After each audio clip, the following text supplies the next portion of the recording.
We are live. In front of the live studio audience today.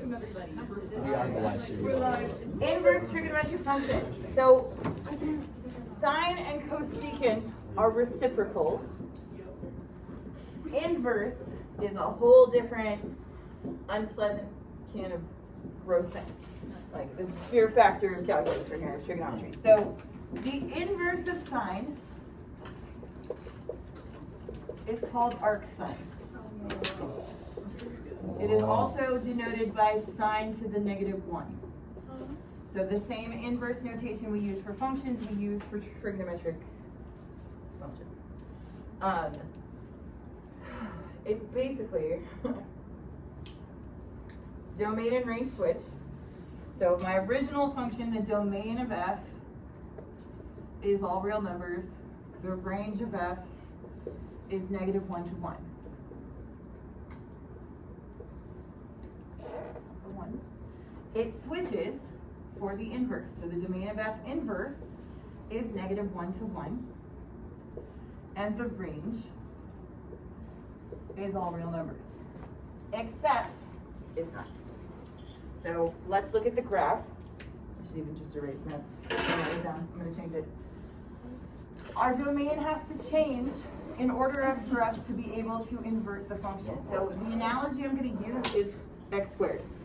If my original function is x squared, what is the inverse of that? Y squared. Technically, it's plus or minus root x, which means that the inverse does not define a function.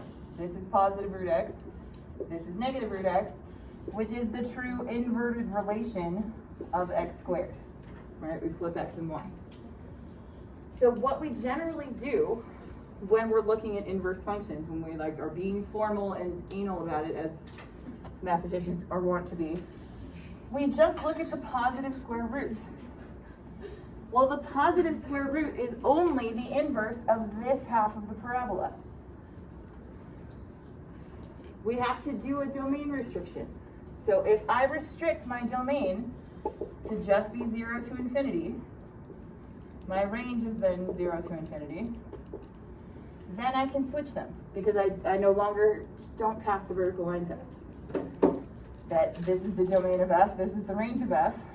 Well, now my domain and range are equally domain of f inverse and range of f inverse are both 0 to infinity now.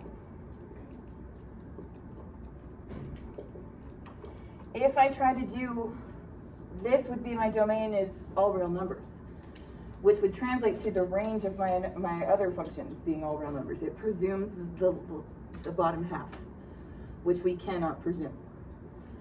When we literally switch x and y of these functions, if I look at sine, if I want to switch x and y, this is f of x equals sine, then its inverse, switch x and y, becomes that, which is not a function. Those are incorrect squiggles. Instead of pi 0, I have 0 pi. So what we have to do is restrict the domain of f in order to invert it. So I'm going to restrict the domain to be from -pi/2 to +pi/2. That covers all of the possible outputs of sine, but it makes it something that I can now invert. So arcsine then has the range of -pi/2 to +pi/2.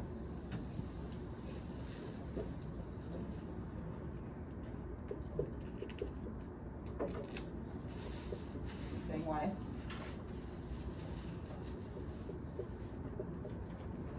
Because I restricted the domain of f to be -pi/2 to +pi/2. That now means the range of f inverse is that. My domain of f inverse, what does x vary from, or y varies from -1 to +1. So my domain of f inverse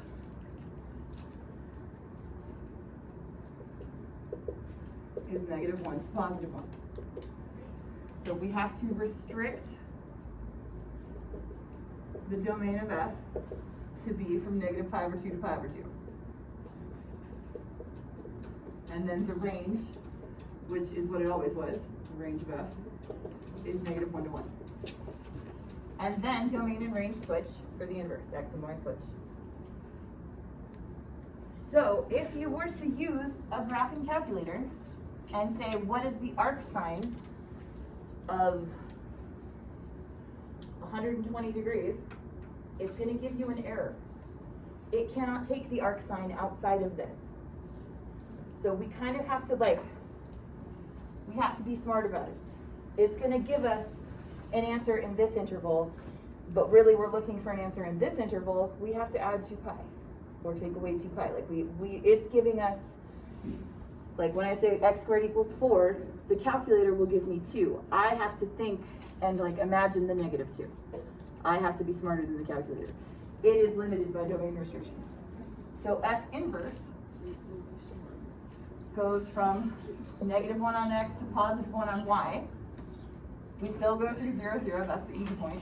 Instead of negative pi over 2, negative 1, it's negative 1, negative pi over 2. Instead of pi over 2, 1, it's 1, pi over 2.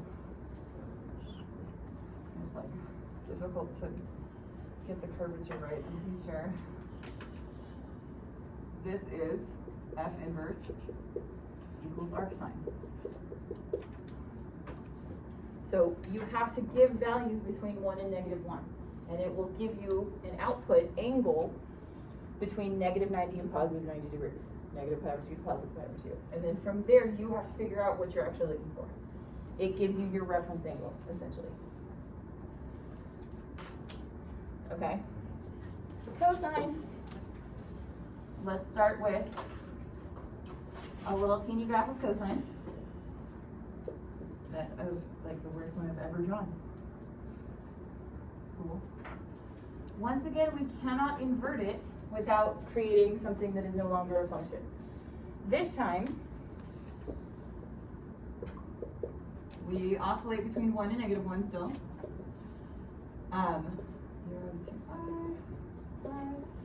5. This time, I'm going to restrict my domain restriction a little differently. I want to get 1 full cycle. So I could do from negative pi to 0, but it makes more sense to go from 0 to pi. That is our domain restriction for f. So define, restrict the domain of f to be 0 to pi. And then our range is still negative 1 to 1. For f inverse, which we call arccosine, cosine inverse, however you want to put it, domain and range switch. Domain of f inverse is the range of f, which is negative 1 to 1.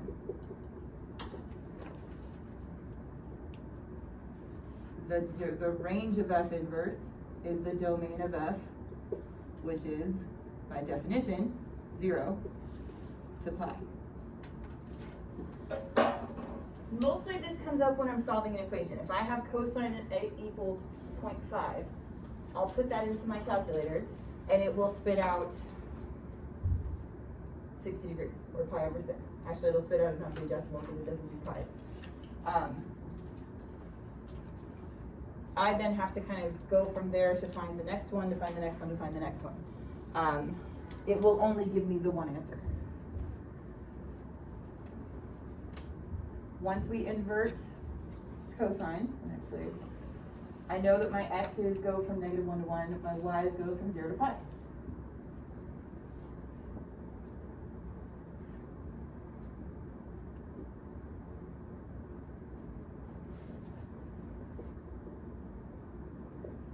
And I'm literally going to switch the points x and y. So instead of 0, 1, it's 1, 0. Instead of pi over 2, 0, it's 0, pi over 2. Instead of pi is negative 1, it's negative 1 pi. Switch x and y. And then getting the curvature right is easier said than done. This is the graph of arccosine.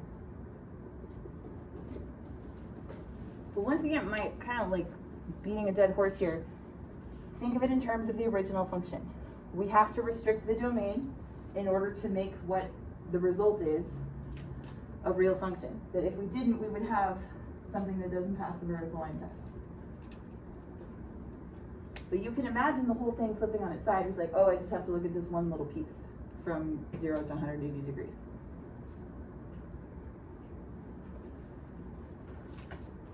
Tangent, strangely enough, is one of the easier ones. If we remember the graph of tangent, at all of the pi over 2's, we have division by 0. And then it kind of looks like an x cubed sort of shape. And then repeats. This one kind of makes more sense to me. We're going to restrict the domain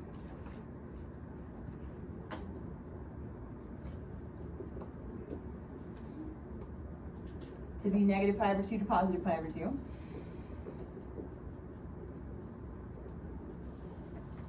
And that one's nice because we can actually see we get the whole period.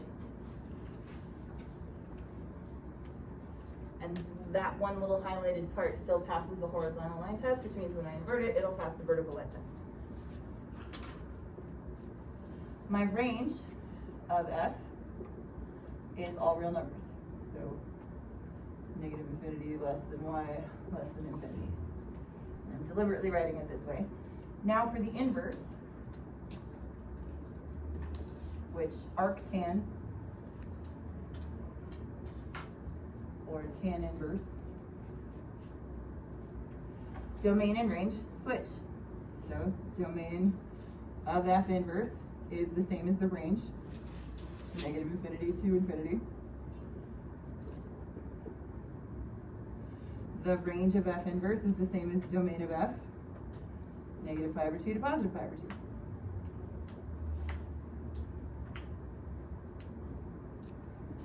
Sorry, these should be strict inequalities, less than, not equal to. So my horizontal or my vertical asymptotes become horizontal asymptotes. All right, x and y switch.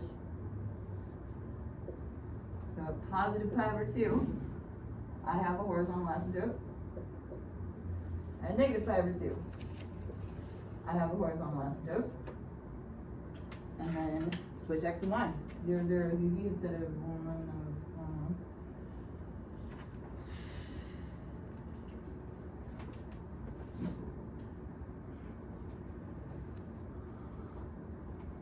Domain is all real numbers, range is limited between negative and positive pi over 2. So like I said, that one's actually one of the easier ones, which means cotangent is also one of the easier ones. Then if I look at the original function of cotangent, it's the same thing, just shifted over pi. 0 is at pi over 2, 3 pi over 2, and flipped. For you, hopefully all of this is still nicely written on your notes. We restrict the domain to be from 0 to pi. That's what I'm going to invert. Because if I restrict my domain, I make it invertible, like this one. So arccot, say restrict domain of f to be negative pi over 2. Nope, just getting 0 to pi. Easier. And then range of f is all real numbers. And then f inverse is arccotangent, which I cannot tell you how rarely that comes up. Like I can count on one hand the number of times I've had to deal with arccotangent as a graph. But domain and range switch, so domain of f inverse is negative infinity to infinity. Keep doing that. And our range of f inverse is the domain of f, 0 to pi. X and y literally switch. Graph.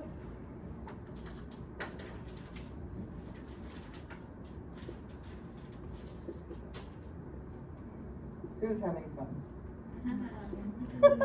Me too, me too. pi over 2 is pi. So we have horizontal asymptote at pi and at 0. 0, 0. Okay, instead of, we have pi over 4 positive.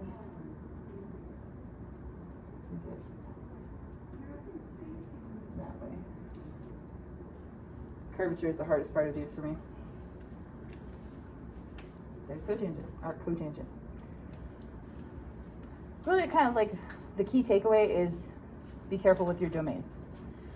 Most of the time when we use arc functions, it is in order to solve an equation. So most of the time I am not going to need the graph, but I like having the graphical representation of like, why is the answer not the same as what's in the book?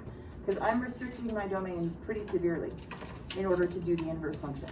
So you have to be smarter than your calculator, that it's like the arc cosine of whatever you typed in of 5.5 is 30 degrees. And you're like, but that's not even in my domain. Oh, right? Like 30 degrees isn't even an option. I need something over here somewhere. You have to figure that out because the calculator can't. It's done. All right, let's just finish these. Cosecant, I'm going to draw a quick graph of it. Is the inverse of sine. I think I do need to draw both sides, negative pi.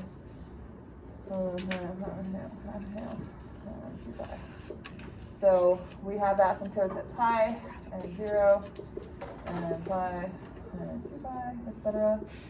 It is the inverse, so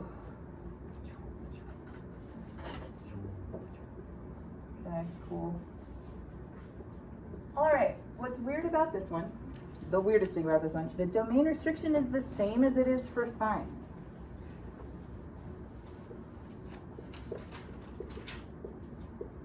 Restrict the domain of f to be negative pi over 2 to positive pi over 2. And that way we have full coverage of the function. We could easily do pi over 2 to 3 pi over 2, but we don't because that's somehow weirder. Negative pi over 2, less than or equal to x, less than or equal to pi over 2, stipulating that we know that x cannot equal 0. Okay, that's kind of in between. Our range is negative infinity to negative 1 and 1 to infinity, the same as cosecant. Range is not affected. Now when we invert it, f inverse, arc cosecant, which is probably the least, like I couldn't even, I don't think I've ever seen this. Cosecant inverse. I've never had to graph this in any setting other than my notes. Domain and range switch, so domain of f inverse is negative infinity to negative 1 and 1 to infinity. Range of f inverse is negative pi over 2 to pi over 2. And y can't equal 0. So let's try to graph it. Domain is infinite. Range is pi over 2-ish.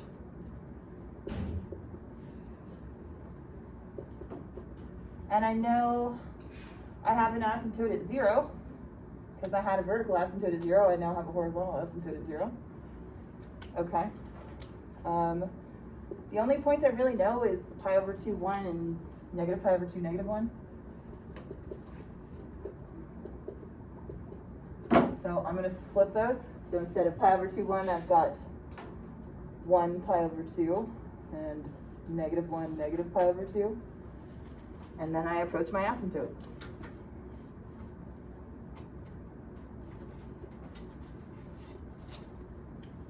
It's a weird function. It's a very weird function. And really it's weird because I had to restrict it weird. And then I'm going to go through secant so fast. Same but different. So restrict the domain the same way we do here. It's 0 to pi. And x cannot equal pi over 2. Because if I look at, let's do the graph. Cosine. So if I graph and all the pi over 2's I have, this one's actually a little bit easier, I think. I know, it's still stupid.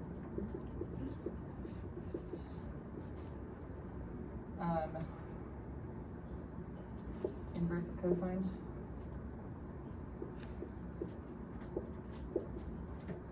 Sure.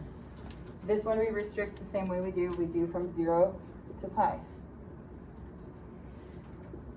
And we know that we have an issue at pi over 2. That's the graph I'm going to invert. So domain is 0 to pi except pi over 2. Range is the same, negative infinity to negative 1, and 1 to infinity. F inverse is arcsecant, or secant inverse. Domain is the range.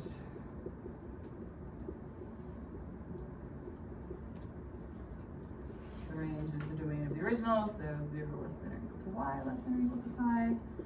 Y can't equal pi over 2. And then we just graph this sideways. So X.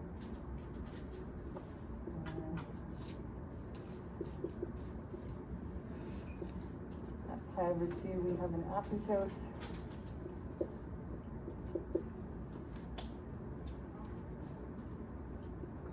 This is awful. Okay, and then I have 0, 1, and pi negative 1. So I'm going to switch those points. So instead of 0, 1, I have 1, 0.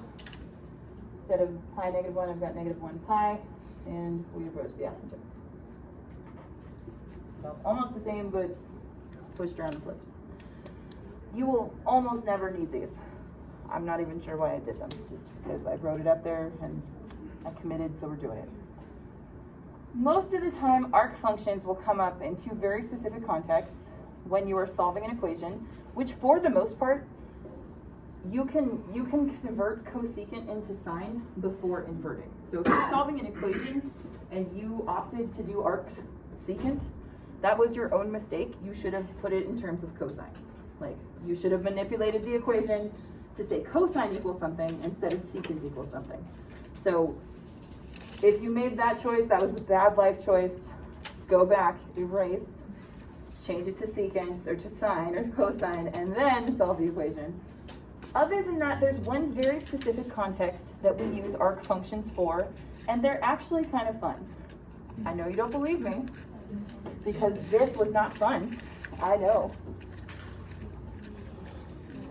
But where this does get kind of fun is in a it's like a puzzle. I'm going to take the arc function of another function. So if I do arc sine of sine, those undo each other for the most part. We got to be careful with the domain restrictions, but those undo each other. Like arc sine of sine is just x. What happens if I take the arc sine of tangent? We actually can solve it. We never solved it. Okay, I'm going to do an example that I wrote, not one that I made up. I want the tangent of arc cosine of 2/3. I want an exact answer for this. Now we may need more information, but we're going to kind of assume it's between like 0 and pi over 2. Or 0 and, yeah, we'll assume first quadrant just for simplicity's sake. But that's really what I'm looking at. What is arc cosine? Arc cosine equals some angle, right? The cosine of what I'm going to call theta equals 2/3. That's the ratio. So if the arc cosine of a ratio equals an angle, this is going to equal theta. I'm taking the tangent of some angle. Alright. So this is the more like, this is the exponential way of looking at a logarithm and like making it less weird. Cosine is adjacent over hypotenuse. I'm going to draw a triangle. I have some angle theta, which is this weird like arc cosine of 2/3. It's like whatever angle gives me, the cosine of that angle gives me 2/3. But really all I care about, adjacent is 2, hypotenuse is 3. Okay, well, what's the tangent of that angle? That's really all it's asking. That is the tangent of whatever the inverse cosine of 2/3 is. How do I find the tangent of that angle? Well, I need opposite over adjacent. I already have adjacent. What's the opposite?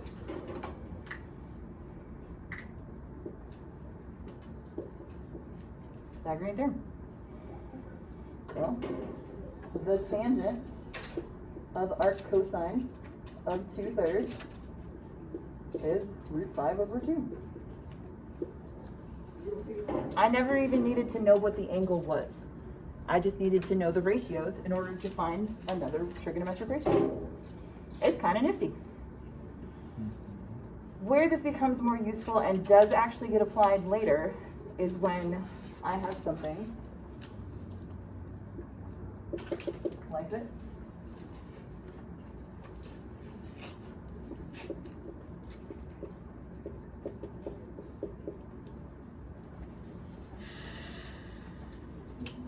Honestly, the first step is kind of the same. Arc cosine, so if you think about cosine. Cosine, I put in an angle, I get out a ratio. Arc cosine, I put in a ratio, I get out an angle. It switches. So, x is my ratio. So I'm going to call this whole thing theta. Theta equals the inverse cosine of x. And an equivalent statement is that the cosine of theta equals x. Okay, I'm going to use the same exact logic that I used. I'm going to write this as a ratio. X over 1. This is adjacent over hypotenuse. So let's draw another triangle. The adjacent of whatever angle I'm looking at is x. The hypotenuse is 1. And now if I want the sine of that angle, which is the sine of the arc cosine of x, opposite over hypotenuse.